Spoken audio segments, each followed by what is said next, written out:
Hey guys, welcome back to episode 3 of my art series, Paint with Donedo.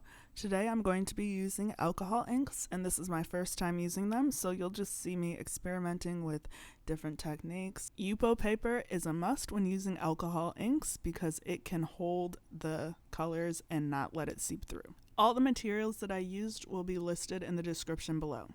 I'm using a straw to blow the ink around, and on my right hand side I have a bottle of rubbing alcohol, which acts as a blending solution, and it's a solution that can get the colors moving around a little bit more, dilutes the colors, and just allows for them to flow more easily.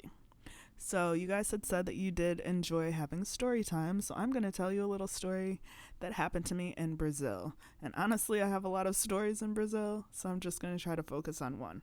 So when I was an undergrad, I had the opportunity to study abroad in either the Dominican Republic or Brazil. I had taken a couple years of Spanish in high school and 5 semesters of Spanish in college. The only reason why I was considering going to Brazil was because the city that I would have been staying in the Dominican Republic, which speaks Spanish, was up in the mountains, while the city that I would have been studying abroad in Brazil was off the coast of Bahia, like just a 5-minute walk to the beach. So I really wanted to stay in a beachside town, and also I was very interested in visiting Brazil, seeing as it has the largest black population outside of Africa. They actually imported more slaves than any other country during slavery, and yeah, I studied abroad in Salvador, which is in Bahia, which is also the center of Afro-Brazilian culture. So I was very interested in learning about the community and the culture, and also growing up in an almost all-white community, I was also interested in going to study somewhere where I was not going to be a minority, where I could just fit in and people wouldn't look at me as an outsider. So I have a ton of stories that I can share about cultural differences in Brazil, race, all that kind of stuff, but for now I'm just going to stick with this one study. So I decided to go to Brazil, and me being naive, thinking that just because Brazil is surrounded by Spanish-speaking countries, that I would encounter a lot of people who spoke English. I mean, not English, that a lot of people that would speak Spanish, since they're surrounded by Spanish-speaking countries, or at least understand it, was completely false. When I got there, my host parents spoke no English or Spanish, so I have other stories I can share with you about the miscommunication and misfortune that I ran into not being able to communicate effectively until I started taking Portuguese classes. So anyways, I digress. The first weekend that I'm there, I end up going to the beach with some of my classmates. While we're there, we're sitting on the beach having a couple beers. This gentleman walks up and asks if he could sit down at the table and accompany us. And so he sits down, introduces himself as Jonatas, and like I said, nobody that I ran into in Brazil spoke English. He was one of the first people that I met who could speak decent English. That'll be important later on in the story, but for now, I'll just say that's how they get you. So anyways, seemed very friendly, nice, normal conversation. He engaged in conversation with everyone at the table, sat with us for about an hour, and now the sun is starting to set. He turns to me and asks if I would like to accompany him to a different beach to watch the sunset. Mind you, I'm coming into this trip after spending 3 days in Miami for a mini vacation with my older sister, which is also another story for another day. But the guys in Miami would try to say that stuff too. So number one, I just wasn't interested. Like, I was already there with people that I knew. And number two, this is also around the time that the movie Taken had came out, and I had already watched a few documentaries about sex trafficking and how they steal women, so I was just apprehensive about many things, and I didn't want to leave my friends. Also, I don't know him, he's a stranger. So I tell him that I'm just going to stay here with my friends, and he leaves. So fast forward to a few days later, I think it was a Thursday, it was Bahia's Independence Day. So we didn't have to go to school. There was a huge parade that we all attended, thousands of people in the streets. And I believe that this would have been after one of my classmates got robbed. Another story for another day. Lots of people got robbed in my program, me not being one of them. But anyways, so the people I was with were not in a good mood. It was super crowded. We're trying to get through the crowd, and I end up running into Jonatas. And he stops me. In Brazil, it's custom to kiss on each cheek.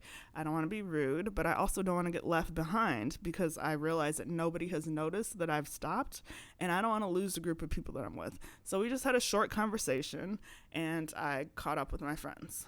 So that Saturday, I was one of the few people who didn't buy a brand new cell phone to study abroad for the summer semester in Brazil. So it literally was like the olden days where I would have to use my host parents' home phone to call their host parents' home phone and see if anyone was there.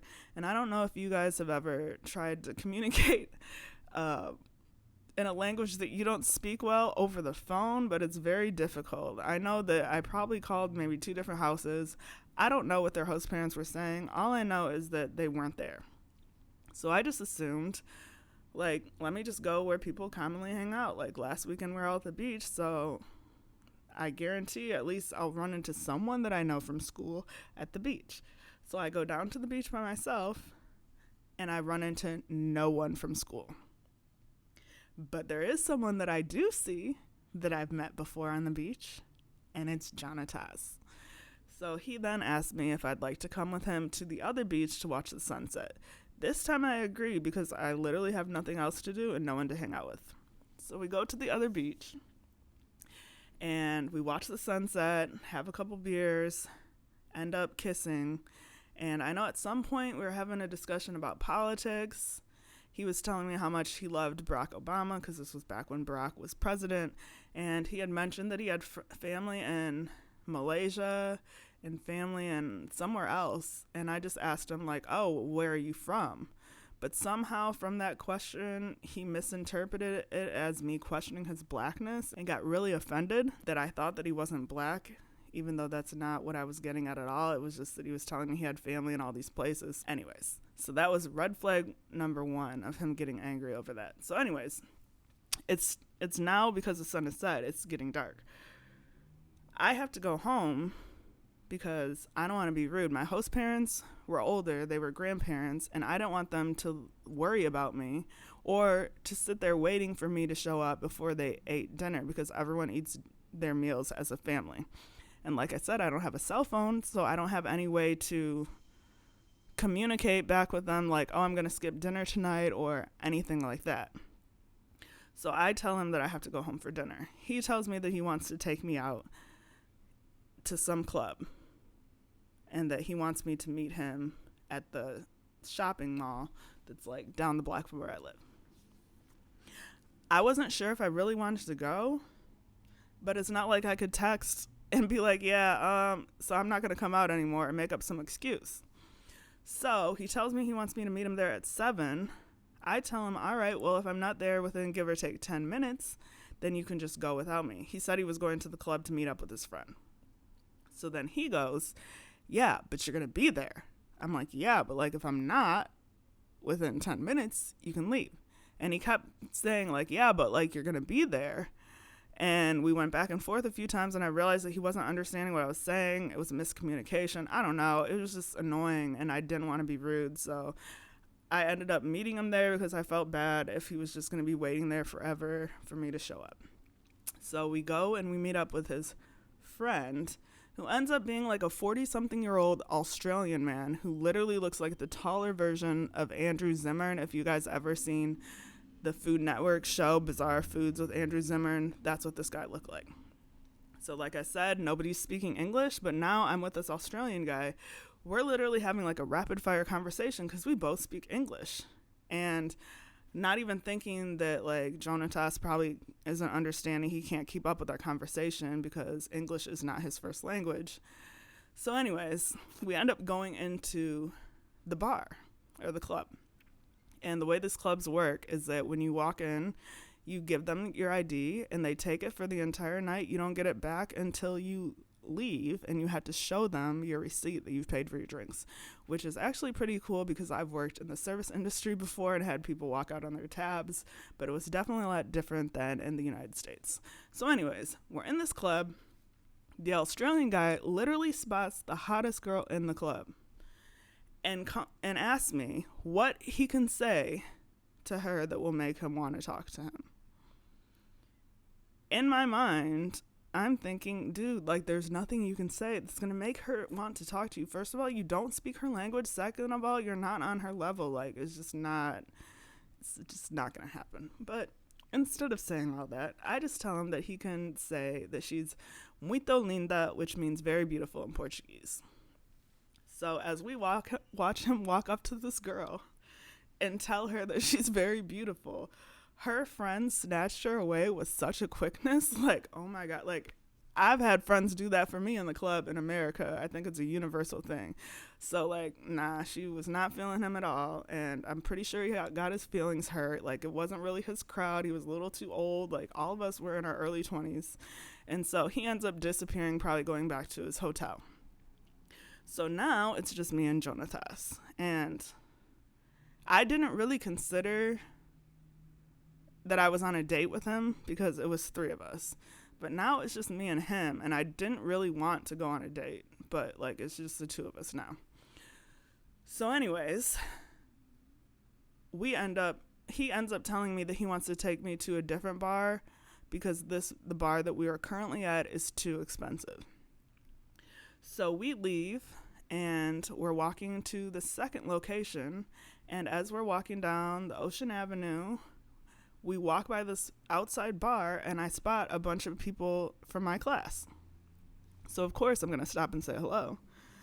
So as I'm like saying hello to everyone, I turn to introduce him and realize that he's standing like 12 to 15 feet behind me. Like it was very odd.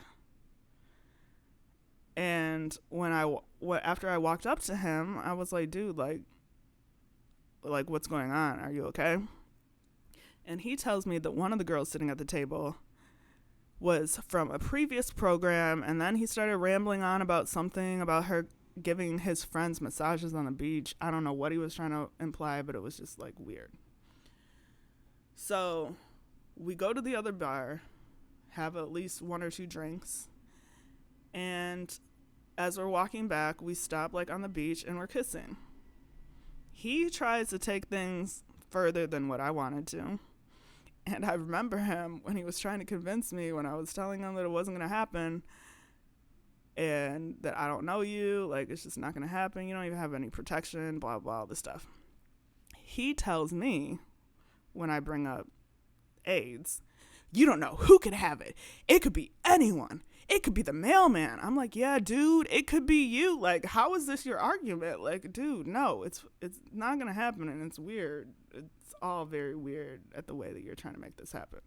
So as we're coming back, we have to walk back the same way. So we had to walk by the bar with all my classmates. This time around, he goes, well, let's just have a beer with them. So we sat down at the table. We shared a beer. He called over the server. He paid for our tab separately. And as we're getting ready to leave, I believe the girl, he was sitting to my right. He was sitting to my left, and the girl was sitting to my right. And she turns to me and asks me if he paid. Now, honestly, I don't even know to this day what made me turn to him and ask when I literally had just saw him pay. Maybe it was the few too many caipirinhas that I had. I don't know. But anyways, so I turned to him and asked the question that she asked me, if he paid. And then he was like offended that they thought that he wouldn't pay. I don't know. Apparently, I find out days later that this girl said that he went off on her, but it was like I was sitting in between them, so I don't know how I could go off on her without me seeing it. But anyways, he was like upset about it. So as we leave, he just starts getting more and more agitated. Like he's like talking to himself. Like he's telling me how much that he really, really, really, really likes me. And I'm just like, oh, okay. And like at first he would say, like he would murmur to himself under his breath, like in Portuguese. And at first I thought he was just doing that to try to figure out how to say what he wanted to say in English. But as the night progressed and he started getting more agitated and more like aggressive about things, then I realized that like, nah, he's literally just talking to himself. So as we're walking home and he keeps telling how much he really, really, really likes me, I realized that like, I don't even want him to know where I live, because he kind of seems like the type of person that would just show up at your house. So as we're getting closer to where I live, I stop him a few blocks from where I'm going, because I don't want him to see where I live, and tell him like, oh yeah, this is where the night ends. And so as he's flagging down a taxi, he tells me once again, I really, really, really, really like you. Do you like me? And at that moment, it's like, I don't even feel comfortable to admit that I don't like you in the same way that you like me, because you're being so aggressive about it. So I was just like, sure. So he takes a piece of paper, writes his number on it, gives it to me, tells me, I want you to call me on Monday, and I want to take you out on Tuesday. So I watch him leave in the taxi, specifically so that he can't watch me walk home and see where I live. And as I'm walking home, I'm like trying to think in my head, like, that I have two different options. A, I can either call him and make up some excuse of why I could never see him again, but I just felt like, because English isn't his first language, that he would either just not pretend like he didn't understand, I just felt like he would just act like he didn't understand. And option 2 would be to just try to avoid him. But the downside of that is that every time I would go out, I would always randomly run into him. Like, I felt like he was always looking for me. So, like, that will work, but only for a certain amount of time. And I kind of anticipated that, like, he seemed like the type of person that when he would eventually run into me, that he would be angry at the fact that I was avoiding him. But anyways, I chose to do option number 2 and just try to avoid him. So I go to school on Monday. And this is when I hear through the grapevine what some of the girls at the table were telling everyone at school. So the first time that we walked by the table, when he said that he had a problem with one of the girls because she was giving his friend massages on the beach or something like that, she told everyone at the table once we left the first time that he was a gringo hunter, that he targeted 5 different girls in the previous program, and that he was currently dating one of the girls in my program. Now, I don't know about you guys, but I usually try to look out for other girls. So the second time we came back and when we had a beer at the table and they all have this knowledge, like, I would have just been like, hey, I'm going to go to the bathroom. You should come with me. And I would have shared that information, but, maybe that's just me. So anyways, now that I know that this kid is specifically targeting, like, American women, that's why he uses his English to make you feel comfortable, all this stuff, like, I just am glad that I didn't call him. I don't go out Tuesday night to the place that he wanted to take me, even though a lot of my classmates go. I find out from the people that went that they saw him there and that he was asking about me. So I successfully avoid him for about a week. The next weekend, I'm at the beach with some classmates. Different beach, different bathing suit. I had Indian weave at the time, and I had even straightened my curly hair. Would you guys believe that this guy found me? Like, literally, I'm laying out on the beach, and the streets are elevated above the beach so that when the tide raises, it doesn't go all over the street. So I'm below. He's up on the street looking down on me. I have sunglasses on, which is one of my favorite things to wear in Brazil so that I can mind my own business and not have people bother me. So I see him, but I just ignore him. So then I'm like out in the water a little while later.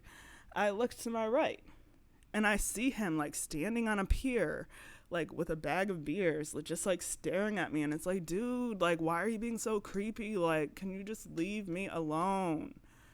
So then I'm back laying out on the beach. And now he's back on the street above, staring down at me again. And I'm just ignoring him. He's trying to say something to me, but I'm not paying any attention. One of the girls that I'm with sees that he's trying to get my attention and is like, hey, that guy up there is trying to talk to you. So finally, I like take off my sunglasses and I look up and I'm like, what? And he's like, can you just come up here and talk to me? And I was like, I don't, like, whatever you need to say to me, like, you can say it to me from here. And I told him that I didn't want to date him.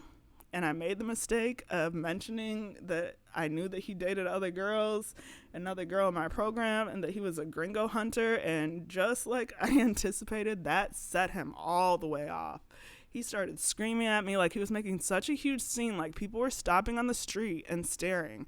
I'm just sitting there like, dude, it's fine. Like, I don't want to talk to you. It's fine. Like, trying to just like, can you just like get over it? Like, how long is he going to yell at me before he like walks away? So he's screaming at me that I don't effing know him and he doesn't effing know me, blah, blah, blah, all this stuff. Then he's screaming that I love you. And it's like, dude, like, oh my goodness, like, you don't even know me. Like, it's not that serious. Like, no, stop. Just stop. So eventually, after 5 minutes of like screaming at me, telling me that he loves me and all this other crazy stuff, he finally leaves. But at the back of my mind, I'm scared when I had to walk home that he's going to be like waiting around the corner for me, like, because he was that creepy about everything. Like, luckily, I didn't run into him any other times after that. And that is just one story from Brazil. Have you guys ever had any crazy stories studying abroad or anything like that? Or even in America, any crazy stories about guys stalking you or anything like that? Leave a comment below. I'd love to hear your stories. And yeah, let me know if you guys like this type of art, if you would be interested in trying it. And if you do, you should follow me on Instagram and TikTok, because I'll share a lot of shorter form videos, and then you guys can also tag me in your creations. Which one did you guys like the best? I'm surprised that I got such great results with my first try. I mean, there's a few that I really like and some that I don't like at all. So leave a comment below on which ones were your favorites. I really like the bottom of this last one. I think I would crop it just to include that pink and blue.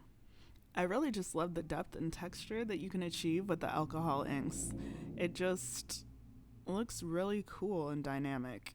And I forgot to mention that you might want to get a tray like I had in the beginning of the video, because these do stain. They're permanent, so you want to make sure that you protect your surfaces and also use them in a well-ventilated area.